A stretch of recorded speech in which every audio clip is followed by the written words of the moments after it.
Hi, I'm Colin Stagnito. And I'm going to win. No, I'm Eric Webb. And today we're going to do something that every armchair pilot in particular, but every pilot loves. We're going to do an aircraft fly-off. AOPA keeps flying safe, accessible, and fun by protecting your freedom to fly. We are the most trusted one-stop resource for all things related to general aviation.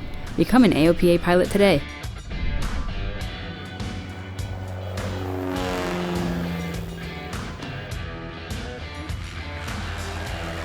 We've got two awesome aircraft behind us here today that we are going to hit against each other.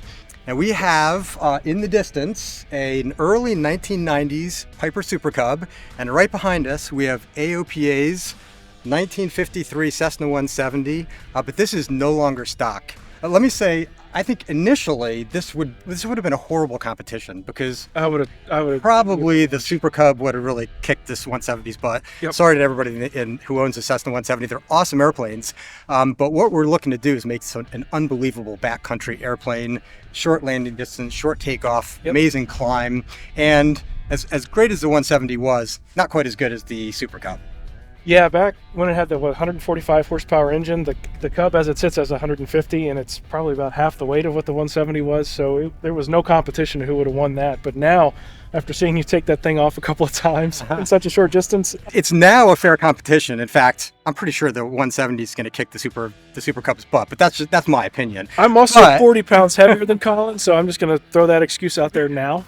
But so we have now installed in the Cessna 170, hopefully you've all seen this and followed on social media, we now have the Continental IO 370 prime engine. It's 195 horsepower, replacing what used to be 145 horsepower. So do the math, 35% increase in power. Pretty impressive. And couple that with a Hartzell Trailblazer constant speed propeller and these fantastic 26-inch Alaska bush wheel tires. And we have a Sportsman wing cuffs on this airplane. So it is a completely different animal. This is totally woken the airplane up. And that is why we are doing the comparison. And now it's going to be a fair comparison. So what are we going to do today? We're just going to see what kind of takeoff and landing distances we can get. We're not going to go crazy and do wild STOL things. We're not STOL pilots. We're just regular, average, everyday pilots, which is, we're hoping that an average, everyday pilot is going to win the airplane and would fly it in a similar way to what we're going to show today. So we're not trying to do anything out of the ordinary, anything too crazy. It's just, if I were on a backstrip, how would I fly the airplane normally? And that's what we're going to try and demonstrate today and just see how the airplanes perform. Well put. The modifications on the 170 were made possible by Stutes Aviation. Dave Stutes created this STC in partnership with Continental to put this engine and propeller on it. And I was talking to him last week after this was done, and he was giving me the words of caution flying this beast. And I think what I would really like to hear him say is that with all this power, it's not so much about showing off and taking off as steep as we can and that sort of thing. But it's important when you're in the backcountry to have more power than you need. Ideally, more power than you need. So when you really, really need it, you've got the power. Safety margin. And so it's all about safety margin. So that's what we're going to be showing here today. Good luck. You'll need it.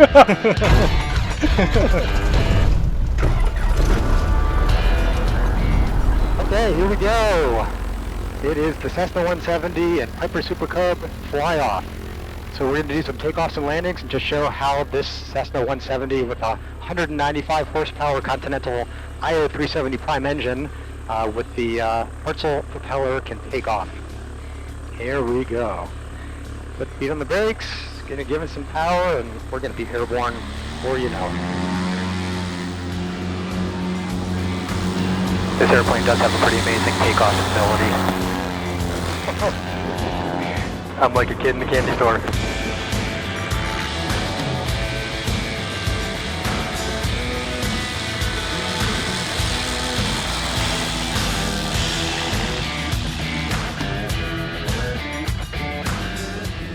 The 170 broke ground at around 200 feet and climbed at an impressive 1,500 feet per minute. The Super Cub also lifted off around 200 feet, but has a slightly slower rate of climb of about 1,000 feet per minute.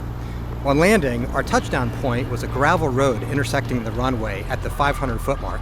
a perfect reference to compare landing roll distances. We both landed within a few feet of the gravel road, but the Super Cub decelerated a little quicker than the 170 on rollout. Our ground rolls were in the 250 to 300 foot range, with the Super Cub consistently stopping 10 to 15 feet shorter than the 170.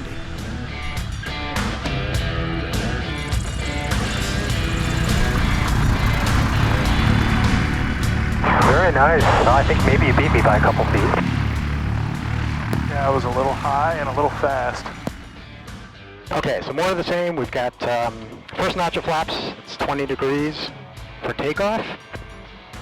And I'm going to hold the elevator all the way up, full power, brakes, let off brakes, and I'm going to take off in a 3-point attitude. And we'll see how long this takes. Shouldn't be much more than 200, 250 feet, I'd say. Last time we took off, the stall warning chirped just about the time that we took off. I pushed slightly on the nose just to keep us at around 60 or initial climb out, and then sped up after that. Okay, let me make an observation. When you have an airplane with this much power and a constant speed prop and big 26-inch Alaskan tires, the airplane does all the work for you. It is just so much fun. This is such a fun plane. Such a fun airplane.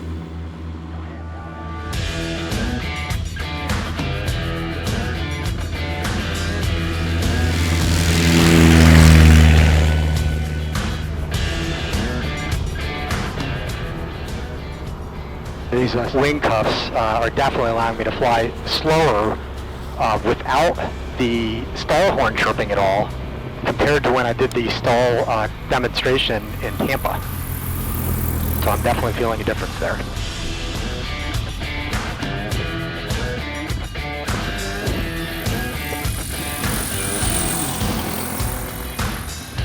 All right, well, Eric, my takeaway is that the airplanes were surprisingly evenly matched. Which does surprise me, considering how much heavier this airplane is than the Cub. Yeah. Now, to be honest, in some ways, I expected this to be the conqueror, and I think in terms of ultimate climb performance, it probably would be. Yes. And I think that we're going to see that it is in terms of cruise speed. Definitely. It was on the way over here. But it's quite a bit more heavy than the Super Cub, and I think that showed on landing. The Super Cub was consistent, landed very shortly, took off, in a very short space. So I think the Super Cub still, by a margin, Maybe just a is what is maybe what you would want if you want a 2-passenger backcountry airplane. But of course, this carries 4 in a pinch. now, yeah. And a lot of useful load. So I think just the fact that this 170 is pretty close to the Super Cub is pretty impressive. It says a lot about all the improvements that have been done so far. And then once we get vortex generators and everything else done to it, I think it's going to be incredible. I might have to do the test again. It might beat the Super Cub by then. Well, there'll be this test, and we may test against other airplanes too. Turns out the power to weight ratio is very similar to a Cessna 180, so that could be a really fun test in the opposite direction. Something even bigger and more powerful. And maybe even a stock 170. I think we have somebody at AOPA who has a 170. Yeah, I think her name is Alyssa Cobb. Some of you may be familiar with her. She's got a stock 170. You see that? Airplane. You see that in the background, to Fly with AOPA weekly on Fridays, and maybe we can get her to bring that airplane out. We'll see how it compares. Why don't you tell us in the comments below what you think we should fly the Cessna 170 against? And then for more great videos, follow our channel, AOPA Pilot Video, like, comment, and subscribe.